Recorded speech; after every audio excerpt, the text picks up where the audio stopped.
So this is interesting. The VFX in Thor Love and Thunder look pretty bad, but there's something I don't think many people realise, and that's that a standard VFX shot requires quite a bit of forward planning, but for Thor Love and Thunder, they were kind of still writing the script whilst filming.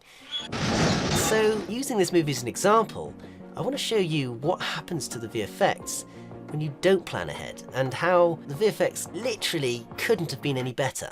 Let's just take a look at this opening scene, for example. You'd think that the interior of this oasis would have been a practical set, and indeed it was, until they decided they wanted it to look greener and lusher, and so the VFX teams had to augment it digitally. Next, the sequence where Gore cuts himself originally had a whole fight scene with the holder of the Necrosword, before they and the blade ended up in this position on set, with the blade originally angled like this. However, due to the change in screenplay and in order to achieve this effect in this scene, the sword had to be set in this position right here. And so this meant the VFX teams had to change the angle of the sword that was in the original shot, even though it made little or no sense that he would crawl towards the corpse or cut himself on a blade that was lying completely flat.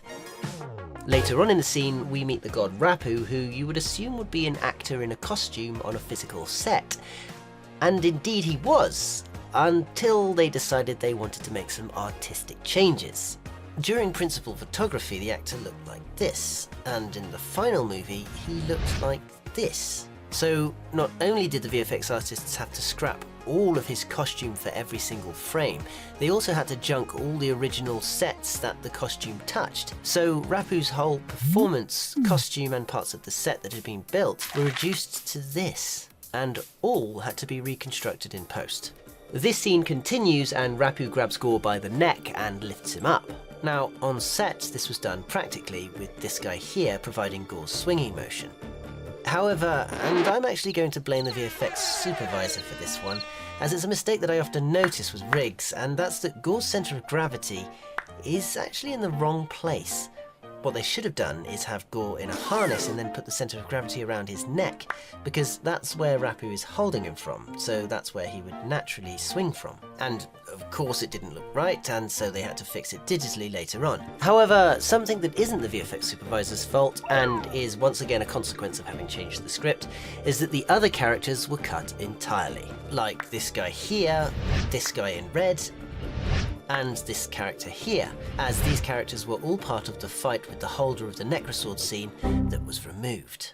And so this constant call for story changes and digital enhancements continues throughout the entire opening sequence. So in the end, a 6.5 minute portion of the movie actually required 150 VFX shots.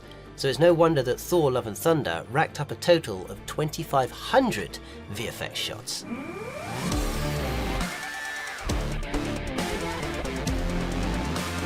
Take this scene, like a lot of scenes in the movie, this was shot using Industrial Light and Magic's Stagecraft, which is basically a massive wall of LED screens that can show any imagery you want.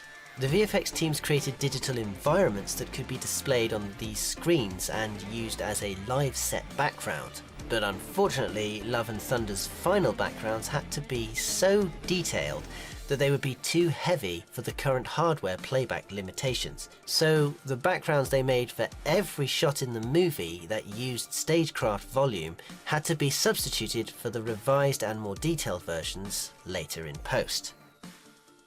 Now, it may be hard to believe, but so far we've only talked about the work of one single VFX house, Rising Sun Pictures. But Love and Thunder required work from Framestore, Weta Digital, Industrial Light and Magic, Method Studios, Luma Pictures, Mammal Studios, Base Effects, Effetti Digitali Italiani, Fin Design and Effects, Renault VFX, and Cinesite. And the story was pretty much the same for all of them. If there were massive screaming goats to be made, they weren't massive or screamy or goaty enough. If there was a rock, it wasn't rocky enough. If there was a hammer or axe, it wasn't hammery or axey enough. And if there was a CG floating head, well, let's just ignore that one, eh? Yeah, probably best. The point is that even after overcoming all these challenges and constant changes, after putting in long days and hours of hard work, Thor Love and Thunder was still criticised for having bad CGI, and the blame for this was placed squarely and solely on the shoulders of the VFX artists. But is it really their fault? When you think about it, why would VFX artists do a bad job? They know better than anyone when an effect looks bad, and they also know that they're going to get the blame for it when it does look bad. So why would they knowingly leave bad effects in movies if it gives them bad publicity? Well, some anonymous VFX artists have begun to claim that Marvel is actually a bully and a terrible client that is constantly penny pinching and making revisions and changes and imposing inflexible deadlines that makes it impossible for the VFX artists to perfect their visual effects. And so this leaves the question, are Marvel superheroes helping by pushing the VFX industry to evolve, or has Marvel become so powerful that it's now Hollywood's new supervillain? Let us know what you think.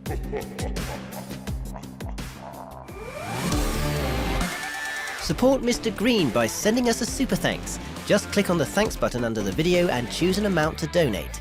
This will ensure Mr. Green gets a new banana. He will be happy. Also, we really appreciate every last one of you guys, so stay safe and thanks for watching our video.